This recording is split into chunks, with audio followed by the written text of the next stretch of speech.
Bago tayo magsimula, kung gusto mong matuto kung paano maging epektibong creator kahit nagsisimula ka pa lang, stay with me sa video na ito.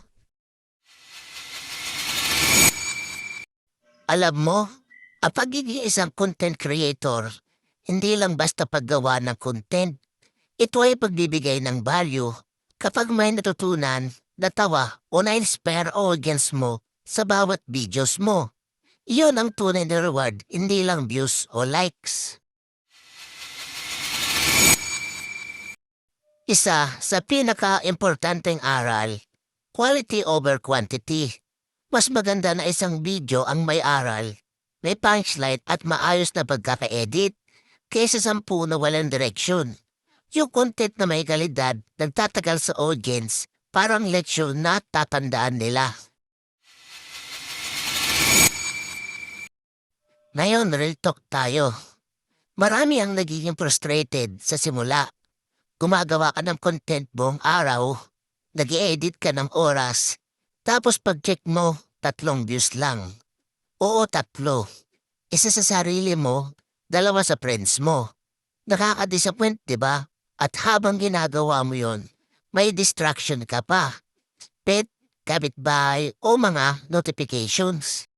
Kagaya ngayon, naririnig mo ba yung mga tilaap ng manok? So idol, paano ito susolusyonan?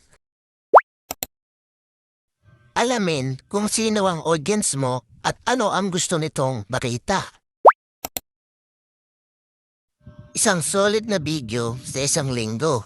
Mas effective kaysa sa 10 na walang impact. Parang pag-aaral. Hindi ka magiging expert overnight. Practice, refine, adjust, repeat.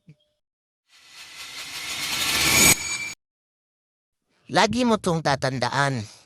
Bawat low views, bawat fail, nagtuturo sa'yo kung paano maging better creator bukas. Yung struggle mo ngayon, parang pawis sa training. Mas lalo kang lalakas kapag pinagsama mo lahat ng effort na to, eventually, makikita mo mga nagbunga. At oo, minsan nakakatawa rin. Yung pet mo, yung kapatid mo, mas sikat pa sa video mo. Pero accept mo lang, part to ng journey. Real talk, walang shortcut sa content creation. Walang instant viral magic. Kung may nagsabi sa iyan, like yun, kailangan mo talagang magsumikap, mag-aral at maging consistent. Pero kapag ginawa mo, ang reward sobrang satisfying.